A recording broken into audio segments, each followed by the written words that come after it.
Okay, चला लक्ष द्या सर्वांनी इकडे आता. तर आतापर्यंत थर्मोडायनामिक्स मध्ये आपण ज्या प्रोसेस डिस्कस केल्या, कोणत्या कोणत्या प्रोसेस डिस्कस केल्या? Isochoric, isobaric, isothermal. आणि आजच्या क्लासमध्ये आपण नेक्स्ट थर्मोडायनामिक प्रोसेस डिस्कस करणार आहोत, ज्या प्रोसेसचं नाव आहे ॲडियाबॅटिक प्रोसेस. कोणती प्रोसेस? Adiabatic process. ठीक आहे. तर आता ही ॲडियाबॅटिक थर्मोडायनामिक प्रोसेस याची जे कंडिशन आहे ते काय? जसं आतापर्यंत आयसोकोरिक म्हटलं की व्हॉल्यूम कॉन्स्टंट, आयसोबारिक म्हटलं का प्रेशर कॉन्स्टंट, आणि आयसोथर्मल म्हटलं का टेम्परेचर कॉन्स्टंट. तसं ॲडियाबॅटिक साठी कंडिशन आहे की समजा आपल्याकडे एखादी सिस्टीम आहे, लेट से हे एक सिलेंडर आहे आणि हे इथं तुम्हाला दिसत आहे पिस्टन. तर एक पिस्टन सिलेंडर अरेंजमेंट आपण घेतली, म्हणजे एक थर्मोडायनामिक सिस्टीम आपण घेतली. जर या थर्मोडायनामिक सिस्टीम मध्ये हीट क्यू हा सिस्टीम आणि सराउंडिंग मध्ये एक्सचेंज होत नसेल, म्हणजे क्यू ची जे व्हॅल्यू काय असेल, 0 असेल, त्यावेळेस कोणती प्रोसेस असेल? Adiabatic process. म्हणजे a thermodynamic process in which the transfer of heat between surrounding and system does not takes place. त्याच्यामध्ये होत नाही, म्हणजे क्यू ची व्हॅल्यू काय असेल ॲडियाबॅटिक साठी? 0. ज्या प्रोसेस साठी क्यू 0 असते ती प्रोसेस कोणती असते? Adiabatic process. तो चलिए पढ़ लेते इसको. What is adiabatic process? When thermodynamic system undergoes a change in such a way that no exchange of heat takes place between system and surrounding, the process adiabatic process. तो भाई देखो, heat का exchange नहीं हो रहा, मतलब Q की value क्या हो रही है? 0. तो क्यू तो 0 हो गया, लेकिन बाकी जो पैरामीटर है जैसे कि प्रेशर, वॉल्यूम, टेम्परेचर, ये वैरी होने वाले हैं. ठीक है. तो यहाँ पे in this process P, V and T ये क्या होने वाले हैं? चेंज. बट हमें पता है अगर मैं एडियाबैटिक प्रोसेस की बात करूं तो इसके लिए जो मेरा इक्वेशन ऑफ स्टेट है वो इक्वेशन ऑफ स्टेट अभी के लिए आपको याद करना है. जैसे आइसोथर्मल प्रोसेस के लिए हमने इक्वेशन याद किया था. क्या था आइसोथर्मल प्रोसेस के लिए equation? PV is equals to constant, क्योंकि टी कांस्टेंट था और टी कांस्टेंट था तो इसलिए वो पीवी इज इक्वल्स टू क्या हो गया? कांस्टेंट. तो जसं आइसोथर्मल प्रोसेस साठी PV is equals to constant है, तसंच एडियाबॅटिक प्रोसेस साठी P V raise to the power gamma is equals to क्या असते? कांस्टेंट. और इस प्रोसेस के और भी 2 फॉर्म हमारे पास है. जैसे ये प्रेशर और वॉल्यूम के फॉर्म में था, ये टेम्परेचर और वॉल्यूम के फॉर्म में है, और ये टेम्परेचर और प्रेशर के फॉर्म में है. 2 मिनिटं देतो मी तुम्हाला सगळ्यांना, आणि तिन्ही इक्वेशन मला आताच्या आता पाठ पाहिजेत. पहिलं इक्वेशन काय? P V raise to the power gamma is equals to constant. लिहून नाही घेतलं चालते, तसंच लक्ष द्या. ठीक आहे. नंतर दुसरं T V raise to the power gamma -1 is equals to constant. पहिले पीवी होती, वर गामा होता, आता टीवी आहे, वर गामा -1 आहे, नंतर टीपी आहे, पण टी ची पावर गामा, पी ची power 1 minus gamma is equals to constant. पहिलं P V is equals to constant. दुसरं T V raise to the power is equals to constant. तीसरा gamma 1 minus gamma is equals to constant. यहाँ पे gamma -1 था, यहाँ पे 1 minus gamma था. तीनों equation आपके याद होने चाहिए. ठीक है. और आपको बता दूं कि गामा तो आपको पता है क्या होता है. What is gamma? Gamma is the ratio of molar specific heat at constant pressure to the at constant volume. म्हणजे गामा असते सीपी बाय सीव्ही. आणि त्या गामाचा आणखी एक फॉर्म्युला जर म्हटलं डिग्री ऑफ फ्रीडमच्या फॉर्म मध्ये, तो किती असते? F+2/F. माहित आहे ना हा फॉर्म्युला? तर गामाचा हा फॉर्म्युला तुम्हाला माहिती आहे. हे 3 इक्वेशन तुम्हाला माहित नव्हते, पण आता माहित झालेत. त्यातले जर तिन्ही लक्षात नशीन राहत तुमच्या, तर कमीत कमी हे तरी लक्षात राहिलं पाहिजे. काय ते? पीवी ची power gamma is equals to constant. मी काय करतो आता, या इक्वेशन वरून हे आणि हे इक्वेशन तुम्हाला प्रूव्ह करून दाखवतो. हे तर डायरेक्टली तुम्हाला सध्या लर्नच करणं आहे. ओके. हेलो. ठीक है. तो अब बस जाला था.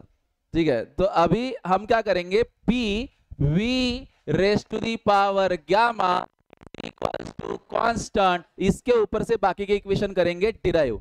ठीक है. आता मला सांगा, तुमच्याकडे एक गोष्ट आहे and that is called as ideal gas equation. PV is equals to nRT. मैं PV के नहीं टीवी के फॉर्म में इक्वेशन चाहता हूं, किसके फॉर्म में, टीवी के, तो इसमें से किसको गायब करना पड़ेगा, आवाज कमी करतो, हाँ आवाज नाही कमी होत,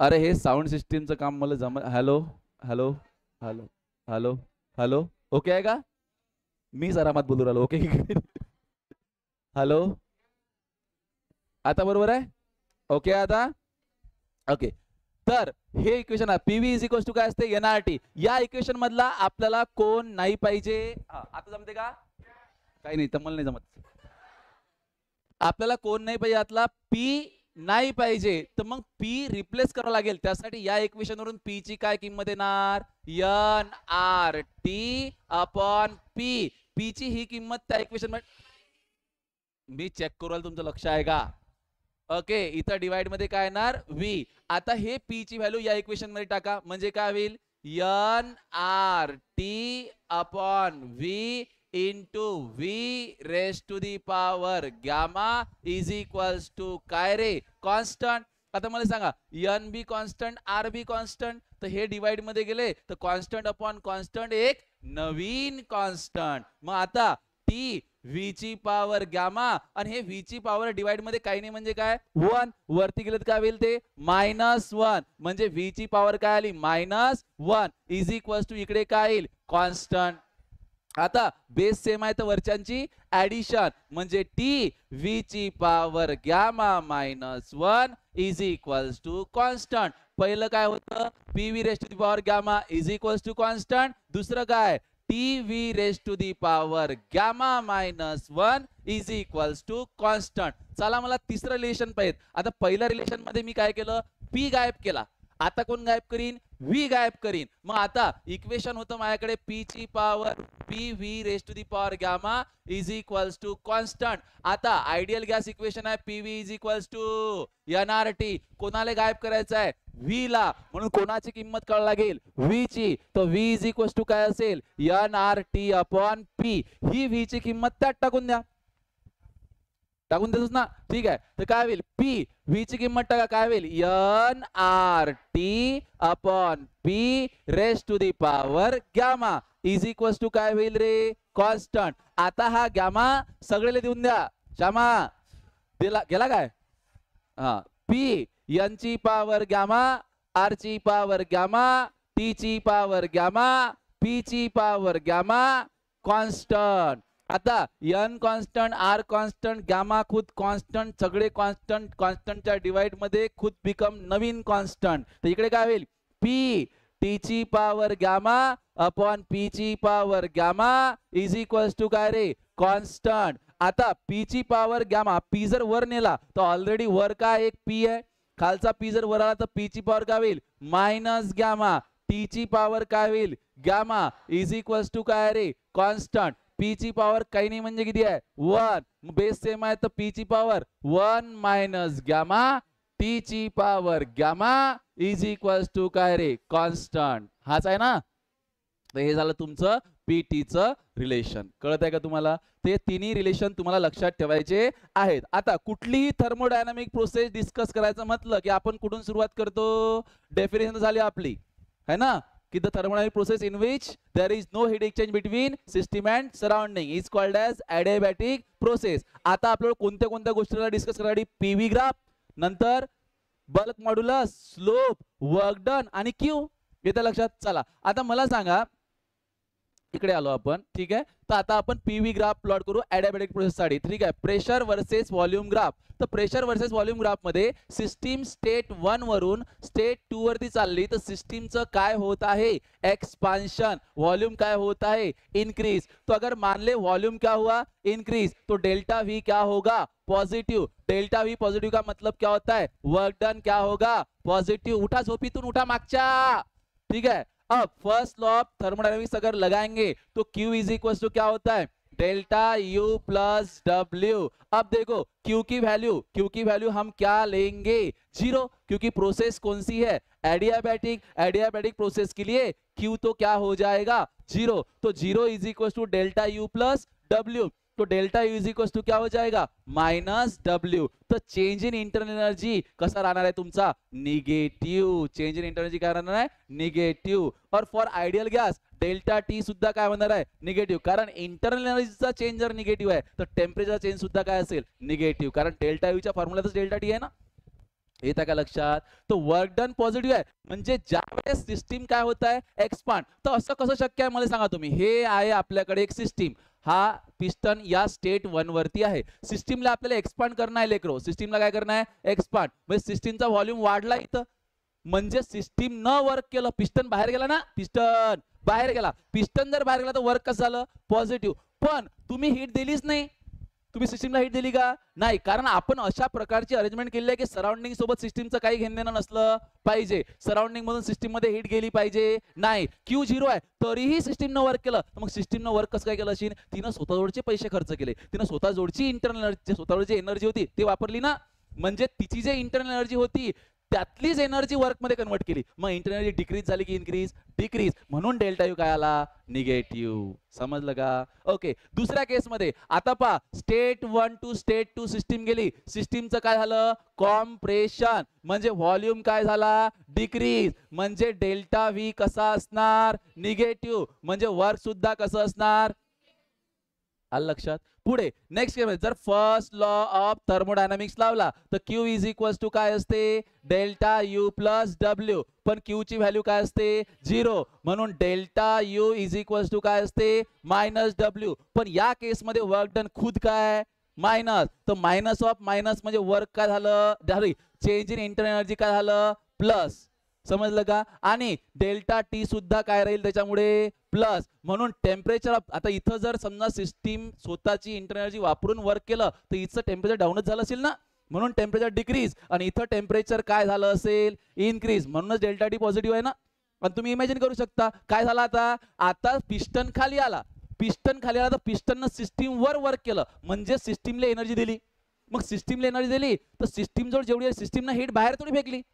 हीट बाहेर गेलीच नाही तर सिस्टीमची इंटरनल एनर्जी वाढीन ना. मग डेल्टा यू काय आला पॉझिटिव्ह. चेंज इन टेम्परेचर काय आला पॉझिटिव्ह. लक्षात आला तुमच्या. म्हणजे पूर्ण कॉन्सेप्च्युअल लेवल वरती तुमच्या गोष्टी लक्षात येत आहेत. त्यानंतर डबल आली वाटत. त्यानंतर डिस्कस करू आपण कशाबद्दल सिस्टीमच्या वर्क बद्दल. आतापर्यंत या केसमध्ये 2 वेगवेगळ्या पद्धतीने काढता येते पण आपण तोच जॉनर कंटिन्यू करू ज्या जॉनरनं आपण आतापर्यंत वर्क काढत आलोय. सांगा आयसोकोरिक मध्ये वर्क किती आहे देशमुख. आयसोकोरिक मध्ये वर्क किती आहे पी डेल्टा व्ही. आयसोकोरिक मध्ये किती 0. आयसोबारिक मध्ये पी डेल्टा व्ही किंवा N R delta T. Next isothermal मध्ये N R T log of V F upon V I किंवा कॉमन लॉग मध्ये 2.303 ना मल्टिप्लाय कराल. आता आपल्याला अडॅबॅटिक मध्ये वर्क करायचं आहे. वर्क डन चा जनरल फॉर्म्युला काय असतो रे work done W is equal to इंटी झोपू नका V I to V F integration of P D V. ठीक है. लेकिन प्रोसेस कौन सी है एडियाबैटिक. इसमें प्रेशर वॉल्यूम टेम्परेचर तीनों चीजें वैरी होने वाली है. मतलब प्रेशर भी वैरी होने वाला है. लेकिन अब हम प्रेशर को रिप्लेस करेंगे. लेकिन कौन सा इक्वेशन यूज करके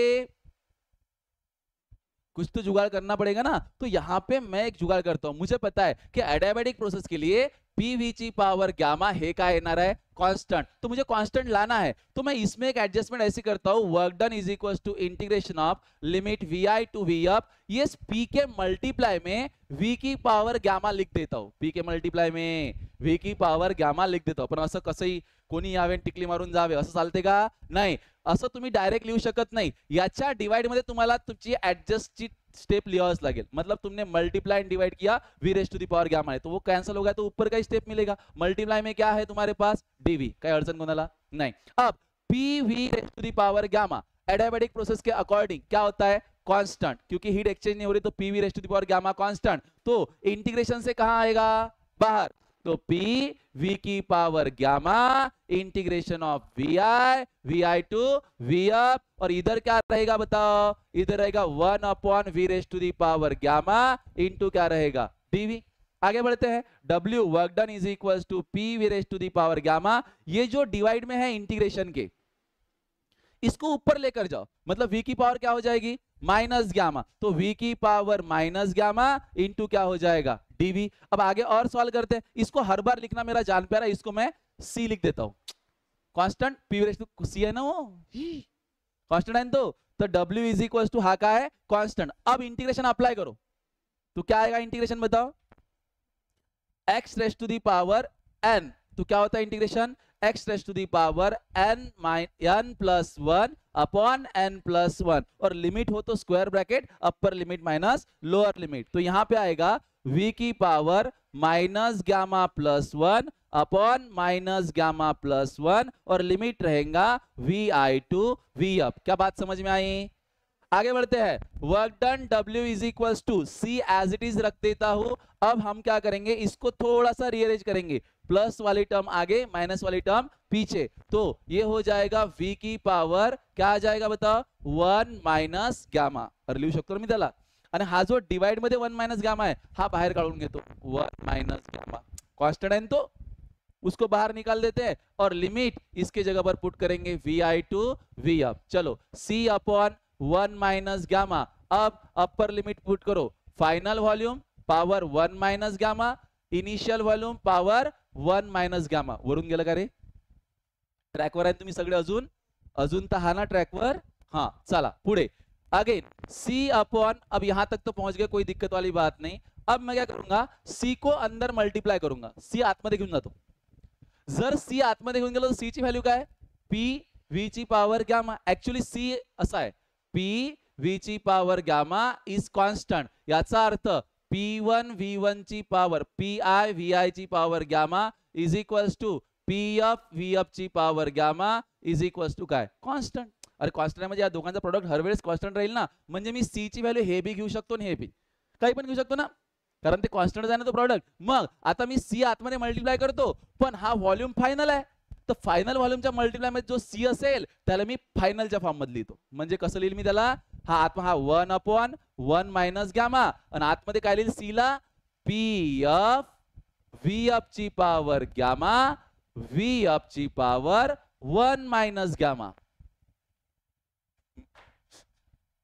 ओके माइनस, हा काय होईल आता PI VI ची पावर गामा VI ची पावर 1 माइनस गामा, ओके आगे 1 अपॉन 1 माइनस गामा, हा PF जसा आहे तसा, अति बेस सेम आहेत वरच्याची ऍडिशन, म्हणजे gamma plus 1 minus gamma plus gamma minus gamma cancel, तर इथं V ची पावर करायली F आणि वर काय 1, तो लिहिला नाही तरी चालते। त्यानंतर माइनस हा PI आणि इकडे बेस सेम आहे वरच्याची addition, gamma plus 1 minus gamma plus gamma minus gamma cancel, तर त्याची पावर करायली 1, म्हणजे इथं राहिला VI, समजलं का?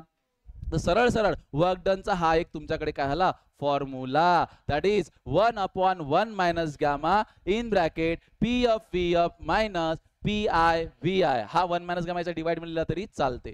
सोबतच आपल्याला माहिती आहे PV इज इक्वल्स टू काय असते NRT, याला मी असं बी लिहू शकतो, that is 1 upon 1 minus gamma in bracket NRTF minus NRTI, कळतंय का? तर this is what formula for the work done in adiabatic process. काय अडचण कोणाला नाही, तर फॉर्मूला आपल्याला पाठ लागतील, ठीक है।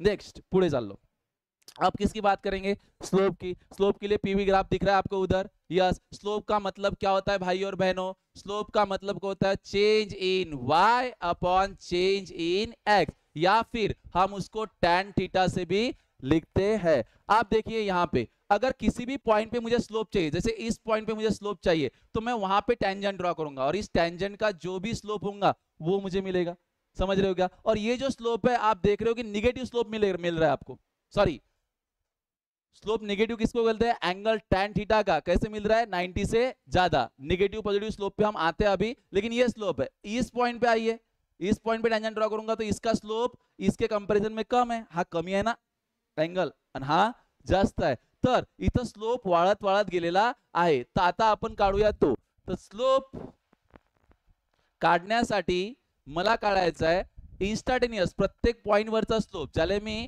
डेल्टा पी अपॉन काय म्हणू शकतो डेल्टा व्ही किंवा डीपी अपॉन काय डीव्ही. जर तुम्हाला डीपी अपॉन डीव्ही ची व्हॅल्यू भेटली म्हणजे तुम्ही ॲडियाबॅटिक प्रोसेस मध्ये कशाची व्हॅल्यू काढली स्लोपची. कळत आहे का. पर ते काढण्यासाठी मी कोणतं इक्वेशन वापरील तर मला माहित आहे in adiabatic process P V raise to the power gamma is equals to काय असते रे कॉन्स्टंट. मग यालाच यूज करतो. So now we know that P V raise to the power gamma is equals to काय कांस्टेंट. इसको क्या करेंगे बच्चों डिफरेंशिएट.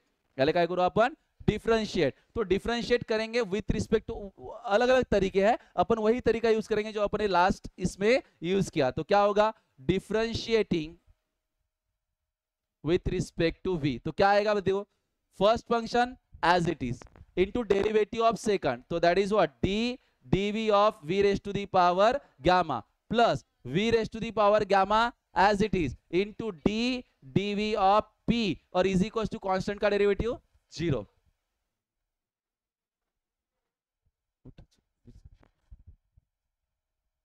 ठीक है.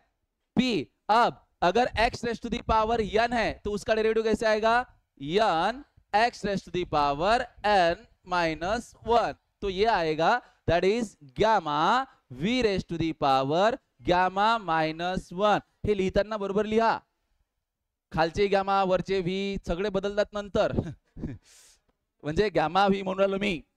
ओके त्यानंतर लक्ष द्या रे प्लस. ओके तो उसके बाद में आएगा v की power gamma as it is और ये आएगा dp upon dv is equals to 0. अब देखो यहाँ पे कुछ नहीं मतलब क्या है पावर नहीं वो त्याचा काही प्रश्नच नाही तो v नहीं है असं होते. अब इसको शिफ्ट करो तो शिफ्ट करोगे तो क्या आएगा p गैमा v ची power gamma minus 1 is equals to minus v ची power gamma dp by dv. तुम्हाला काय पाहिजे डीपी स्लोप पाहिजेत ना. स्लोप म्हणजे काय DP by DV. DP by DV काय ठेवा डीपी बाय डीव्ही. बाकी सगळे इकडे घेऊन या काय राहिलं मग इकडे P gamma V gamma minus 1 upon V power gamma sign minus भूषण फेरन माइनस साइन. ठीक है it is equals to minus. अब देखो ये जो v की पावर गॅमा है ये ऊपर जाएगी तो क्या बनेगी. तुम्ही अशा झोपून काऊन राहिले सगळे आज. याची मान वर आली की त्याची खाली झोपा येऊ राहिल्या का लाईट नसं होऊ राहिलं.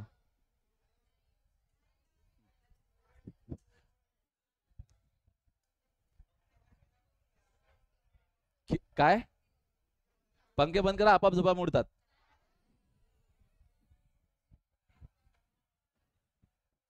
काय काही तो अजूनही उठेल नाही की काय सुरू आहे. लक्ष द्या मायनस v गेला वरती v ची पावर गॅमा होती वर घेऊन काय आली मायनस म्हणजे काय आलं p हा गॅमा चल वर गेला तो v ची पावर गॅमा मायनस 1 v ची power minus gamma base same आहे वरच्याची ऍडिशन प्लस गॅमा कॅन्सल तर पावर करायला त्याची मायनस 1 म्हणजे पहा मायनस p हा गॅमा अपॉन v ची पावर 1 v ची पावर 1. तर मग आता काय राहिलं आपल्याकडे dp upon dv is equals to minus gamma upon p by v minus gamma upon p by v. तर मला सांगा ॲडियाबॅटिक प्रोसेस मध्ये स्लोप काय असते minus gamma upon p by v. Isothermal process मध्ये स्लोप काय असते मायनस p बाय v. इकडे minus gamma upon p by v. ठीक आहे जसं तिकडे pv कॉन्स्टंट होतं इकडे p ची पावर गॅमा होता. ठीक आहे तर गॅमा रोल प्ले करायला इथं. ठीक आहे चला नंतर अजून एक गोष्ट राहिली ना आपली बल्क मॉड्युलस. बल्क मॉड्युलस सांगा रे फॉर्म्युला काय बल्क मॉड्युलसचा k is equals to minus v dp upon dv. तो minus v dp upon dv म्हणजे स्लोप जो की तुम्ही आताच काढला काय तो slope minus gamma p upon v. तो vv cancel minus minus plus म्हणजे गॅमा टाइम्स ऑफ पी. तर बल्क मॉड्युलस ॲडियाबॅटिक मध्ये काय असते, गॅमा टाइम्स ऑफ पी. मला सांगा आयसोथर्मल मध्ये बल्क मॉड्युलस काय होता, पी. इकडे काय आहे, गॅमा टाइम्स ऑफ पी. बरोबर है. अब कुछ इंपॉर्टेंट पॉइंट्स जो एडियाबैटिक प्रोसेस के बारे में हमको जानने हैं. देखिए पहला पॉइंट क्या है कि the container should be perfectly heat insulated. क्यों, क्योंकि ना हीट अंदर जानी पाहिजे और ना ही हीट बाहर आनी, हीट आतही नाही गेली पाहिजे, हीट बाहेर नाही आली पाहिजे, तरच ते प्रोसेस कोणती असेल, एडियाबॅटिक प्रोसेस. ठीक आहे. मी जास्त हसू नाही शकत कारण त्यात रेकॉर्ड होऊन राहिलं कॅमेऱ्यामध्ये, काय बोलू नाही शकत. माझे हात बांधलेले आहेत म्हणजे हात नाही. लक्ष द्या. दुसरा, process must be carried out rapidly. Camera बंद झाल्यानंतर सांगतो मी तुम्हाला काय आहे गमत. लक्ष द्या. Process must be carried out rapidly, fast और सडनली. जैसे मैंने बोला था आइसोथर्मल प्रोसेस कैसी होनी चाहिए, स्लो, क्योंकि हीट एक्सचेंज के लिए टाइम मिलना चाहिए. यहाँ पे हीट एक्सचेंज ही नहीं होनी चाहिए. इसका मतलब ये प्रोसेस कैसी होनी चाहिए, एकदम फास्ट, की सिस्टीम आणि सराउंडिंग मध्ये हीट एक्सचेंजचा टाइम भेटला पाहिजे नाही. म्हणून एक्झाम्पल साठी पहा तुम्ही, जैसे for example sudden blast of a tyre tube. एखादी टायर आहे समजा, टायर ब्लास्ट झालं, ट्यूब फुटलं एखादं, तर ट्यूबचं फुटणं किंवा फुटबॉलचं फुटणं हे कोणती प्रोसेस आहे, ॲडियाबॅटिक प्रोसेस. जेव्हा एखादं टायर किंवा ट्यूब फुटते त्याच्यामधून जर हवा जे निघत आहे एकदम फुटल्यानंतर इन्स्टंट, त्या हवेचं जर टेम्परेचर तुम्ही पाहिलं ते हवा खूप थंडी लागते. असं का, कारण पहा ते प्रोसेस झाली, वर्क झालं ना, ब्लास्ट झाला ना, तर ब्लास्ट करण्यासाठी काम कोणाला करायला लागलं, आतमधल्या हवेले. मग आतमधल्या हवेनं ते काम केलं, ब्लास्ट केला, तर त्या आतमधल्या हवेनं तिची स्वतःची एनर्जी वापरली ना, तर बाहेरून तर हीट गेलीच नाही. मग स्वतःची एनर्जी वापरली, त्याची इंटरनल एनर्जी काय झाली असेल, डिक्रीज. म्हणजे टेम्परेचर काय झालं असेल, डिक्रीज. मग टेम्परेचर डिक्रीज तर हवा कशी असेल, थंडी. अरे म्हणून ते टायरचं ब्लास्ट होणं किंवा साऊंडचं गॅसियस मीडियम मध्ये प्रोपॅगेट होणं हे कोणती वेव्ह मानलं जाते, आपले कोणती प्रोसेस मानलं जाते, ॲडियाबॅटिक प्रोसेस. ठीक आहे. त्यानंतर काही महत्वाच्या नोट्स आहेत, लक्ष द्या. जसं the order of magnitude of slope, order of magnitude of a slope of the PV curve in different processes. अलग अलग प्रोसेस म्हणजे जसं कोणती आहे प्रोसेस, आयसोकोरिक, ॲडियाबॅटिक, आयसोथर्मल, आयसोबारिक. अलग अलग प्रोसेस मध्ये आपण स्लोप बघितले. तर जे आयसोकोरिक होती तिचा स्लोप काय होता, इन्फिनिटी. जे आयसोबारिक होती तिचा स्लोप काय होता, 0. पण बाकी ज्या प्रोसेस आहेत त्यांच्यामध्ये स्लोपच्या ह्या व्हॅल्यू आहेत. आयसोथर्मल मध्ये p/v, ॲडियाबॅटिक मध्ये मायनस गॅमा p/v. ह्यातच बघितले आपण. इथं साइन कन्सिडर नाही केले आपण फक्त राटे. आपण कशाबद्दल बोलू राहिलो, मॅग्नेट्यूड, म्हणून मायनस साइन तिथं लिहिले नाहीत. समजून राहिलं का. मग तुम्हाला लक्षात घ्यायचं आहे की जे स्लोप्स आहेत आयसोबेरिक मध्ये 0 असते. 0 स्लोप म्हणजे तो फ्लॅट लाईन इनडायरेक्ट, आणि बाकी केस मध्ये मॅग्निट्यूड काय होते, स्लोपची इन्फिनिटी पर्यंत वाढत जाते. त्या सोबत तुम्हाला गॅमाची ओळख आहे की, गॅमाची ओळख आहे, श्यामाची नाही, गॅमाची. गॅमा काय असते, f+2 अपॉन f. आता मला सांगा, माझ्याजवळ गॅस जे असतात ते अलग अलग प्रकारचे असतात. जाता गॅसच्या त्या कशा असतात, अलग अलग. जसं मोनो, डाय, ट्राय. ठीक आहे. तर मला सांगा मोनोसाठी, लेकरा, मोनोसाठी गॅमा काय येईल, गॅमाची व्हॅल्यू मोनोसाठी, मोनोसाठी सांगा काय येईल, gamma is equals to F किती, 3. म्हणजे 3 + 2 किती, 5. डिवाइड मध्ये एफ म्हणजे किती, 3. म्हणजे गॅमा इन 5/3. आणि 5/3 चा आन्सर किती, पापर पटकन काहीतरी 1.6 समथिंग येते, 667. वैल्यू चेक कर लेना. ठीक है. उसके बाद में डायटोमिक गैस के लिए देखो, डायटोमिक गैस के लिए गामा कितना आएगा, एफ की वैल्यू 5, 5 + 2 7, 7 डिवाइड बाय 5, 7/5, 7/5. तो इज इक्वल टू कितना आता है इसका वैल्यू, 1.4. और नेक्स्ट हमारे पास गैस है ट्राय. कसा है, ट्राय. कसा आहे, ट्राय. हा, अभ्यास करत जा. गॅमा इज इक्वल टू काय होईल इथे सांगा, एफ ची व्हॅल्यू किती येईल, एफ ची व्हॅल्यू 5, 5 आणि 2 7. ट्राय साठी किती घेतो आपण, लिनियर आणि नॉन लिनियर. तर लिनियर आणि नॉन लिनियर पैकी आता लिनियर जर घेतलं त्याची तर सेमच येणार, 7. नॉन लिनियरची काय होती 6. तर 6 + 2 किती होते 8 डिवाइड बाय 6 म्हणजे किती येते तो 6च घ्यावं लागेल ना 8 डिवाइड बाय 6 म्हणजे किती येईल तो 4/3 4/3 म्हणजे किती येते 1.33 येईल. ठीक है तो किस गैस के लिए गामा ज्यादा है मोनो के लिए गामा ज्यादा है. तो जब हमारे पास मोनो एटॉमिक गैस को लेके हम एक्सपांशन करेंगे तो हमारे पास जो स्लोप आएगा वो ज्यादा आएगा क्योंकि स्लोप का फॉर्मूला क्या होता है गामा p/v. तो गॅमा ज्याचं जास्त त्यासाठी स्लोप काही जास्त पण कोणत्या केसमध्ये एक्सपान्शनच्या कारण आपण एक्सपान्शन स्लोपची गोष्ट पाहिली. ठीक आहे लक्षात येतं का तुमच्या चाललं पुढे हा आता बघा तर कोणीच काही बोलणार नाही लक्ष द्या. स्लोप इन ॲडियाबॅटिक प्रोसेस हा गॅमा टाइम्स असते स्लोप इन आयसोथर्मल प्रोसेस. हे डायग्राम तुम्हाला वाटते काही महत्वाचे नाही पण हे लय महत्वाची आहे. हे डायग्राम पहा कशी आहे हा प्रेशर वर्सेस व्हॉल्यूम ग्राफ आहे. काय हा प्रेशर वर्सेस व्हॉल्यूम ग्राफ. तुम्हाला आठवत असेल मी जेव्हा पीव्ही ग्राफ काढला होता आयसोथर्मल साठी आणि सिस्टीमचं एक्सपान्शन केलं होतं तर ग्राफ काय आला होता पॅराबोला. काय आला होता ग्राफ. आता मी ना डबल पीव्ही ग्राफ काढला प्रोसेस होती अडायबॅटिक सिस्टीम 1 to 2 एक्सपान्शनच केलं आणि डबल ग्राफ कोणता आला पॅराबोला. मग पहिला पॅराबोला आणि दुसरा पॅराबोला काय बोला मग आता कारण कन्फ्युजन होऊ शकते ना. तर या दोन पॅराबोलामध्ये फरक आहे. मला सांगा कोणाचा स्लोप जास्त राहील आयसोथर्मलच्या केसमध्ये का अडायबॅटिकच्या केसमध्ये. तर अडायबॅटिकच्या केसमध्ये गॅमा मल्टिपल मध्ये स्लोप आहे ना म्हणजे स्लोप कसा राहील जास्त.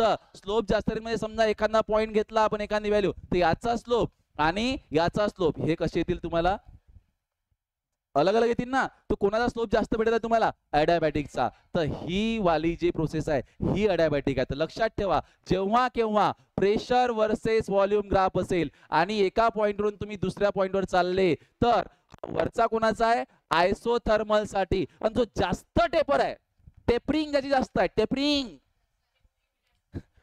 टेपरिंग ज्याची जास्त आहे तो कोणता असेल आयडियाबॅटिक प्रोसेस साठी आहे. राहील लक्षात. वरचा आयसोथर्मल प्रोसेस खालचा आयडियाबॅटिक प्रोसेस. ठीक आहे पुढे आलो आपण. हा एक प्रश्न आहे तुमच्या सर्वांसाठी identify the curve for adiabatic and isothermal process. इथं पहा ABCD 4 कर्व आहेत. या 4 कर्व पैकी तुम्हाला ओळखायचं आहे कोणत्या कर्व अडायबॅटिकच्या कोणती कर्व आयसोथर्मलची. तर पहिली गोष्ट ह्या ज्या दोन आहेत ह्या तर कॅन्सलच झाल्या का कारण यांचा जर तुम्ही स्लोप काढला तर स्लोप कसा येईल हा थीटा येईल. थीटा लेस दॅन 90 असेल थीटा लेस दॅन 90 मध्ये स्लोप काय झाला त्याचा पॉझिटिव्ह.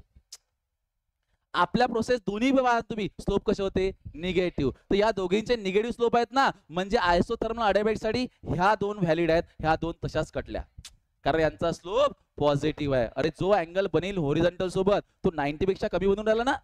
इकडे कसा बनून राहिला 90 पेक्षा जास्त.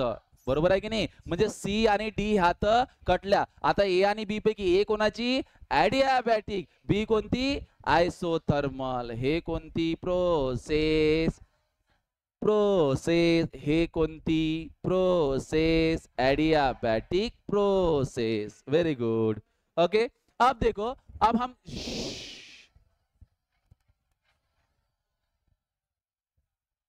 हे मग उद्या परत घ्यावं लागेल.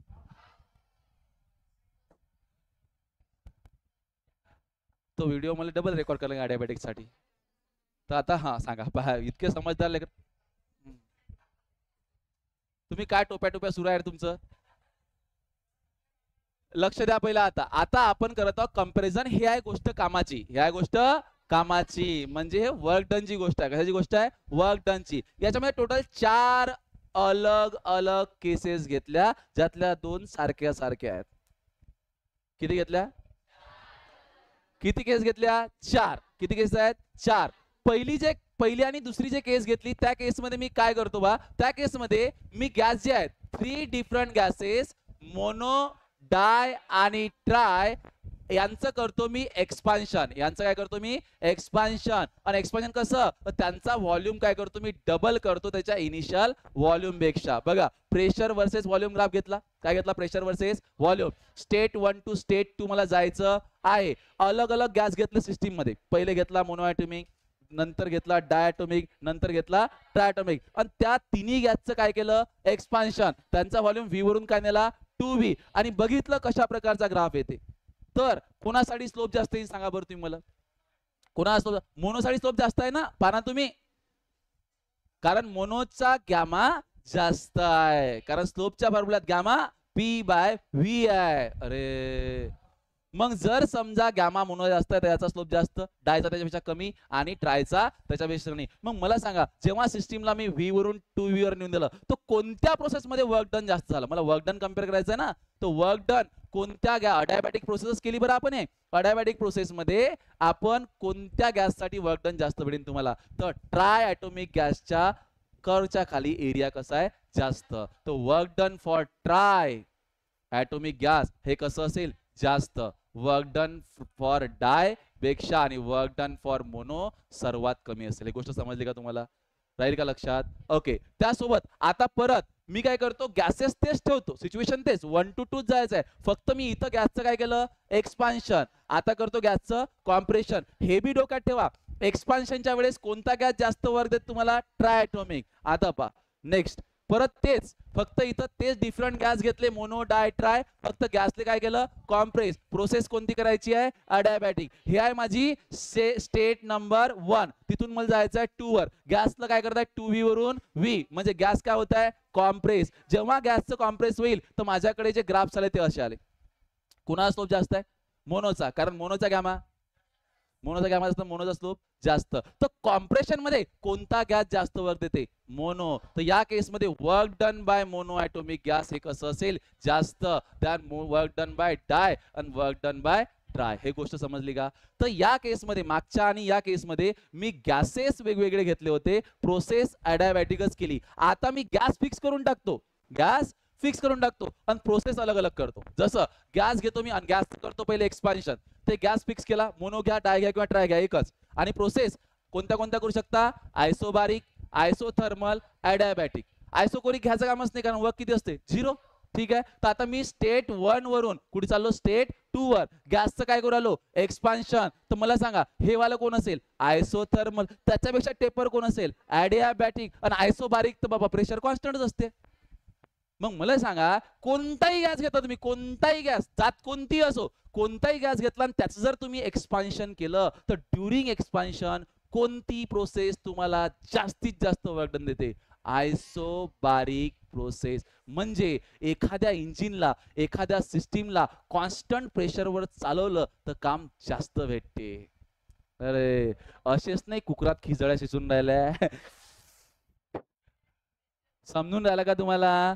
तर म्हणजे isobaric, work done in isobaric process कसं राहते, maximum. Work done in isothermal in between, आणि वर्क डन इन अडायबॅटिक त्याच्यापेक्षाही कमी राहील, एरिया कमी आहे. ठीक आहे, आता गॅसचं काय करतो, कॉम्प्रेशन. झालं, शेवटच्या ह्याच्यात होतं, झालं. ठीक आहे, काय गॅसचं काय करतं कॉम्प्रेशन. सिस्टीम स्टेट 1 वरून कुठे चालली, स्टेट 2v चं काय करत आहे v. आता प्रोसेस या तिन्ही आहेत आपल्याकडे, पण मला सांगा कुणाचा जास्तीत जास्त स्लोप भेटेल, अडायबॅटिक. बरोबर की नाही. हा 1 to 2 हा आयसोबारिक, आणि हा कोण असेल आयसोथर्मल, कारण एक कॉम्प्रेशन आहे, लक्षात ठेवा. बरोबर आहे ना. कोणत्या प्रोसेस मध्ये वर्क होईल, अडायबॅटिक मध्ये मॅक्झिमम. म्हणजे जेव्हा पिस्टन सिस्टीमला कॉम्प्रेस करते तेव्हा तुम्ही त्याला अडायबॅटिकली कॉम्प्रेस करा, म्हणजे तुम्हाला मॅक्झिमम वर्क भेटेल.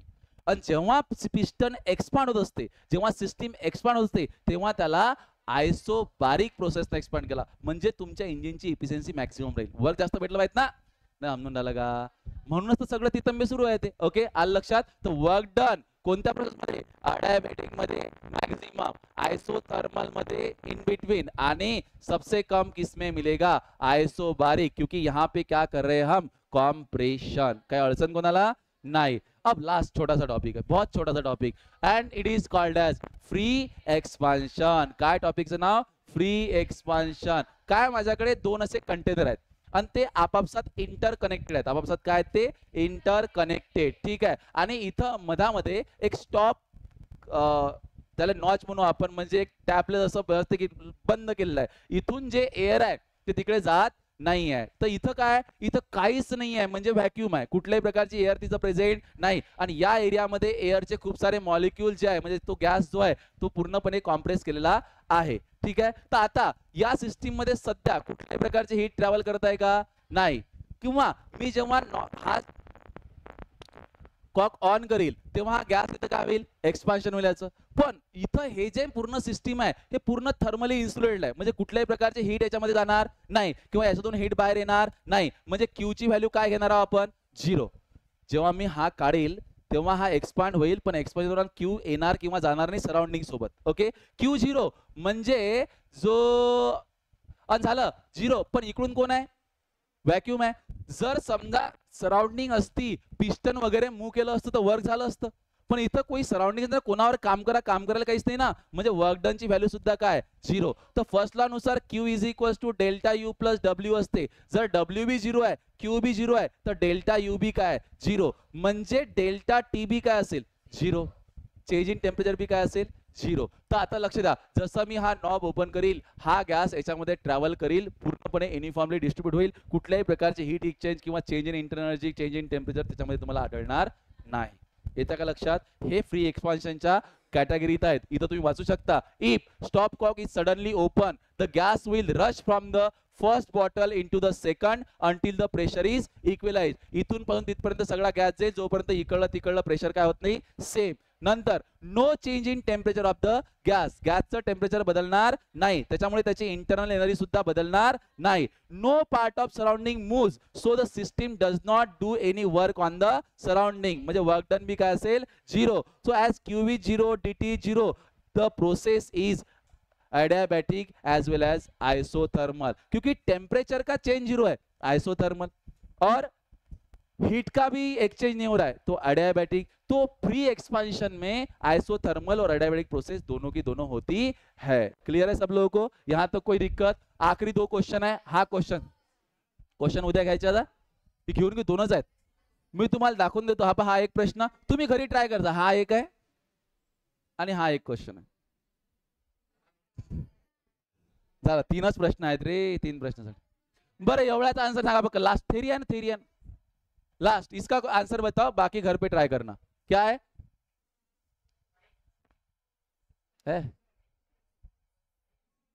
राइस खाया सुचते कुकर. हाँ,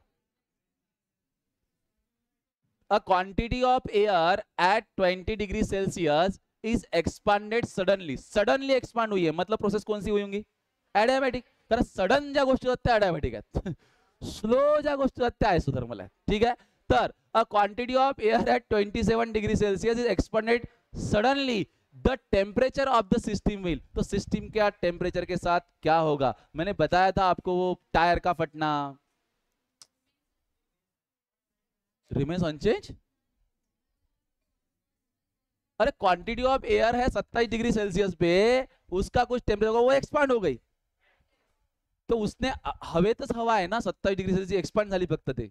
हाँ काय झालं मग, टेम्परेचर फॉल होगा ना, वो एक्सपांड होने के लिए उसने कुछ एनर्जी अपने में से यूज की होंगी ना, तो क्या होगा, उसका टेम्परेचर फॉल होगा. ऑप्शन 1 रहेगा उसका. ठीक आहे, काही अडचण नाही. ठीक आहे, बाकी ज्या आहेत वाटलं तर हे 2 प्रॉब्लेम उद्याच्या क्लासमध्ये सुरुवातला घेऊ आणि नंतर मग पुढची प्रोसेस घेऊ जिचं नाव आहे पॉलिट्रॉपिक प्रोसेस. आणि आता आपण चॅप्टरच्या ऑलमोस्ट लास्ट पार्ट मध्ये प्रोसेसेस झाल्या की नंतर आपण हीट इंजिन आणि रेफ्रिजरेटर चॅप्टर खतम. ठीक आहे, बाकी नंतर.